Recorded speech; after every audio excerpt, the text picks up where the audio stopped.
अस्सलाम वालेकुम जी। Welcome to my channel. कैसे हैं आप लोग? उम्मीद करती हूँ सब खैरियत से होंगे और मज़े में होंगे। आज आप लोगों के साथ शेयर कर रही हूँ एक बहुत ही लजीज मज़ेदार डिश, चने की दाल के कोफ्ते। अगर आपको स्पाइसी और ट्रेडिशनल खाने पसंद हैं तो ये रेसिपी आप लोगों के लिए परफेक्ट चॉइस है। ये कोफ्ते न सिर्फ टेस्ट में ज़बरदस्त हैं बल्कि हेल्थ के लिए भी बहुत फ़ायदेमंद हैं, क्योंकि इसमें यूज़ होती है प्रोटीन से भरपूर चने की दाल।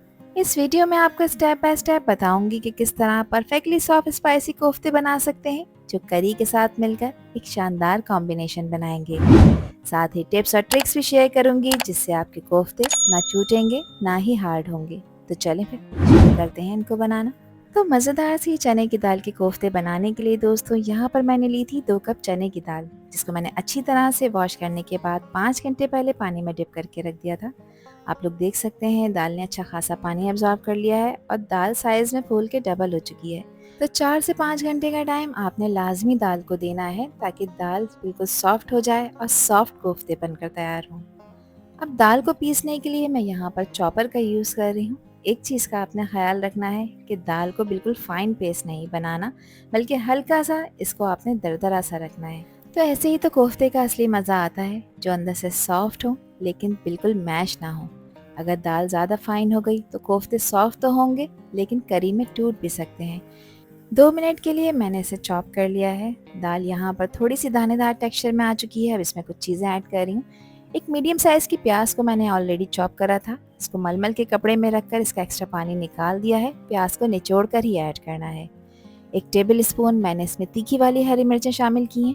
मेरे पास फ्रोज़न थी, ऑलरेडी थी, आप लोग पेस्ट बना के ऐड कर सकते हैं। एक मुट्ठी भरकर इसमें फ्रेश हरा धनिया शामिल कर देंगे। साथ ही अदरक लहसुन का पेस्ट शामिल कर रही हूँ, जो कि 1 टेबल स्पून है। अब इसमें कुछ स्पाइसेस भी ऐड कर लेते हैं। तो सबसे पहले नमक शामिल कर रही हूँ, जो कि 1 टीस्पून से थोड़ा सा ज़्यादा है। नमक आप अपने टेस्ट के अकॉर्डिंग ऐड करिएगा, जितना खाना आप पसंद करते हैं। 1 टीस्पून इसमें पिसी लाल मिर्चों का पाउडर शामिल करेंगे। हल्दी का पाउडर इसमें ऐड कर रही हूँ और ये 1/4 टीस्पून है। बस 1/4 टीस्पून से ज़्यादा आपने इसमें ऐड नहीं करना है, इससे कलर खूबसूरत आएगा। 1.5 टीस्पून यहाँ पर क्रश हुआ हुआ धनिया शामिल कर रही हूँ। इसके साथ ही इसमें ज़ीरे का पाउडर शामिल कर रही हूँ, ये 1 टीस्पून है। बस इसको कवर करेंगे और कवर कर कर मज़ीद 1 से 2 मिनट के लिए इन तमाम चीज़ों को पीस लेंगे दाल के साथ, ताकि सब चीज़ें आपस में वेल कंबाइन हो जाएं। दाल को पीस कर मैंने एक बाउल में ट्रांसफ़र कर लिया है। अब आपने दाल का एक पोर्शन लेना है और दोनों हाथों की मदद से इसको प्रेस करके इसकी एक बॉल सी बना लेनी है और इसके क्रैक को रिमूव कर देना है। पोर्शन आप उतना ही बड़ा लें जितना बड़ा कोफ्ता आप बनाना चाहते हैं। तो मैं मीडियम साइज़ का कोफ्ता बना रही हूँ, इसलिए मीडियम साइज़ का पोर्शन मैंने यूज़ किया है। बस दोनों हाथों की मदद से क्रैक फ्री करेंगे और इसको एक फाइन सी बॉल बना लेंगे। तो देखें कितना ज़बरदस्त सा कोफ्ता बनकर तैयार हो चुका है। तो 2 कप दाल में मैंने 12 कोफ्ते बनाकर तैयार करे हैं। अच्छा, आप इन्हें फ्रीज़ नहीं कर सकते। अब इन कोफ्तों को फ्राई करने के लिए एक पैन में मैंने ऑयल को गर्म होने रखा था और ऑयल का टेम्परेचर मीडियम गर्म है। ज़्यादा तेज़ गर्म ऑयल में आपने इन कोफ्तों को फ्राई नहीं करना, वरना ये होगा कि कोफ्ते ऑयल में जाने के बाद फ़ौरन जलना शुरू हो जाएंगे और अंदर से कच्चे रह जाएंगे। 1 बाय 1 करके आप इसमें कोफ्ते डालते जाएं और कोफ्ते डालने के बाद एक चीज़ का ख़ास ख्याल रखना है कि इनको आपने बिल्कुल भी ना चलाना है ना हिलाना है। 2 मिनट तक ऑयल में इनको मीडियम फ्लेम पे आप फ्राई करें, ताकि अपनी पोजीशन फर्म कर लें। तो इस पैन में जो हैंडल है उसकी हेल्प से मैं इस तरह से कोफ्तों को रोटेट कर रही हूँ। अभी इसमें मैंने स्पून स्पैचुला नहीं डाला। 2 मिनट हो चुके हैं कोफ्तों को ऑयल में डाले हुए। कोफ्तों ने अपनी पोजीशन थोड़ी सी फर्म कर ली है। अब मैंने चला सकती हूँ। तो बस अब इन्हें चलाएंगे, फ्लिप करेंगे ताकि सब तरफ से ये इवनली फ्राई हो जाएं और एक अच्छा खूबसूरत सा गोल्डन कलर आने तक आपने इन्हें फ्राई करना है। तो 4 से 5 मिनट का टाइम लगेगा और कोफ्ते बहुत ही अच्छे खूबसूरत कलर के फ्राई हो जाएंगे। 5 मिनट हो चुके हैं मुझे इन्हें फ्राई करते हुए और आप देखें कितने खूबसूरत और टेम्पटिंग लग रहे हैं ये। तो मीडियम फ्लेम पे आपने इन्हें फ्राई करना है। एक बैच में फ्राई कर चुकी हूँ और अगले बैच को भी इसी तरह फ्राई कर लेंगे।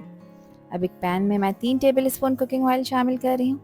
ऑयल थोड़ा सा गर्म हो जाएगा तो इसमें मैंने 2 बड़े साइज़ की प्याज को रफली कट करके इसमें ऐड किया है। अब प्याज को यहाँ पे फ्राई करना है, बस इसको कोई कलर नहीं देना। प्याज को थोड़ा सा सॉफ्ट करेंगे ताकि इसमें जो मॉइस्चर होता है वो ख़त्म हो जाए। प्याज देखें यहाँ पे 2 मिनट हो गए हैं हाई फ्लेम पे सौटे करते हुए। अब इसमें टमाटर ऐड कर रही हूँ, जो कि 3 मीडियम साइज़ के थे। इनको मैंने रफली कट करके इसमें ऐड कर दिया है। साथ में कुछ मज़ीद चीज़ें ऐड कर रही हूँ।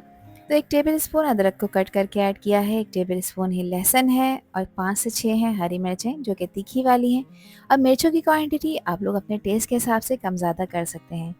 2 मिनट के लिए सारी सब्जियों को ऑयल में हाई फ्लेम पे सौटे कर लेंगे। अब इन सब्जियों को थोड़ा-सा सॉफ्ट करना है क्योंकि मुझे इसका पेस्ट बनाना है। तो अब मैं इसको कवर करूँगी, कवर करने के बाद इसको 5 मिनट के लिए पकाएंगे और गैस का फ्लेम बिल्कुल लो रखेंगे ताकि टमाटर पानी रिलीज़ करें और सॉफ्ट भी हो जाएँ। तो 5 मिनट हो गए हैं सब्जियों को पकते हुए, चेक कर लेते हैं क्या कंडीशन है। तो सब्जियां देखें यहाँ पर सॉफ्ट हो चुकी हैं। बस अब गैस का फ्लेम ऑफ कर देंगे और इसको ब्लेंडिंग जग में डालकर आपने इसका पेस्ट बना लेना है। अगर ब्लेंडिंग जग नहीं चल रहा है तो आप इसमें 2 से 3 टेबलस्पून पानी ऐड कर सकते हैं। अगेन एक पैन में मैं क्वार्टर कप यानी 4 से 5 टेबलस्पून कुकिंग ऑयल शामिल कर रही हूँ। अब जो पेस्ट बनाकर रखा था सब्जियों का वो इस पॉइंट पर इसमें ऐड कर देंगे।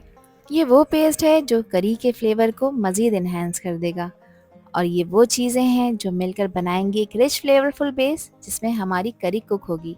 बाउल में मैंने आधा कप पानी शामिल किया है ताकि ये पेस्ट बिल्कुल भी वेस्ट ना हो और अब इसको भून लेंगे। अब इसमें मज़ीद कुछ स्पाइसेस भी ऐड कर लेते हैं। तो सबसे पहले इसमें नमक शामिल कर रही हूँ 1 टीस्पून। नमक आप अपने टेस्ट के अकॉर्डिंग ऐड करिएगा। 1 टीस्पून ही इसमें मैं पिसी लाल मिर्चों का पाउडर ऐड कर रही हूँ। मिर्चों की क्वांटिटी भी आप लोग अपने टेस्ट के हिसाब से एडजस्ट कर सकते हैं। 1 टीस्पून इसमें धनिया का पाउडर शामिल करेंगे और 1 टीस्पून ही इसमें ज़ीरे का पाउडर ऐड करेंगे। अभी मसाले कच्चे हैं, इनको भी भून लेंगे और टमाटर के पेस्ट को भी भून लेंगे। तो जैसे ही ये पेस्ट और मसाले भुनेंगे यहाँ पर एक खूबसूरत सा कलर इनके ऊपर आ जाएगा और ऑयल इनकी सरफेस पे फ्लोट होने लगेगा। तो बस ये निशानी है कि मसाला और पेस्ट अच्छी तरह से भुन चुके हैं। तो मसाला देखिए दानेदार सा तैयार हो चुका है और अब यहाँ पर मैं 250 ग्राम दही शामिल कर रही हूँ जिसको मैंने अच्छी तरह से फेंट लिया है। और दही ऐड करते वक्त गैस का फ्लेम बिल्कुल लो कर दें ताकि इसमें किसी भी तरह के लम्स ना बने और बिल्कुल सिल्की स्मूथ ग्रेवी बनकर तैयार हो। दही मैंने ऐड कर दिया है। अब दही को भी भूनेंगे इस पेस्ट के साथ और साथ ही इसमें ऐड कर देंगे कोफ्ते जो ऑलरेडी फ्राई कर रखे हैं। अच्छा, कोफ्तों को मसाले में डालने के बाद आपने इसको ज़्यादा नहीं चलाना, ये ना हो कि कोफ्ते पैन में जाने के बाद टूटने लग जाएं। अब इनको अच्छी तरह से हमें गलाना है ताकि कोफ्ते अंदर तक गल जाएं और सॉफ्ट बनकर तैयार हों। तो यहाँ पर मैं इसमें पानी शामिल कर रही हूँ। पानी मैं 1 कप शामिल कर रही हूँ, आपने उतना ही पानी ऐड करना है जितनी थिक ग्रेवी आप रखना चाहते हैं। तो 1 कप पानी बिल्कुल परफेक्ट है। अब इसे कवर करेंगे और कवर करके तकरीबन 15 से 20 मिनट के लिए इसको लो फ्लेम पर पकाएंगे ताकि कोफ्ते अंदर तक पक जाएं। 15 मिनट हो चुके हैं कोफ्तों को पकते हुए, चेक कर लेते हैं क्या कंडीशन है। तो खुशबुएं शानदार आ रही हैं और कोफ्ते अल्हम्दुलिल्लाह यहाँ पर बिल्कुल तैयार हो चुके हैं। करी का कलर चेक करें कितना खूबसूरत आया है। फाइनल गार्निशिंग के लिए इस पर स्प्रिंकल कर रही हूँ बारीक कटा हुआ हरा धनिया जो सिर्फ इसके टेस्ट को इन्हेंस नहीं करेगा बल्कि इसको एक खूबसूरत लुक भी देगा। और यहाँ पर रेडी हो चुके हैं हमारे गर्मा गर्म मसालेदार चने की दाल के कोफ्ते। इसके हर बाइट में आपको मिलेगा मसालों का जायका, दाल की सॉफ्टनेस और करी का रिच फ्लेवर, बिल्कुल दावत जैसा। इसको आप इंजॉय करें रोटी चपाती या चावल के साथ, हर चीज़ के साथ ही बेस्ट कॉम्बिनेशन बनाएंगे। आई होप कि ये रेसिपी और वीडियो आप लोगों को पसंद आई होगी। पसंद आई हो तो कमेंट सेक्शन में अपना प्यार सा फीडबैक मुझे लाजमी शेयर करिएगा और चैनल पर न्यू है तो चैनल को भी ज़रूर सब्सक्राइब कर लीजिएगा। अल्लाह हाफिज़, अल्लाह ने के बान।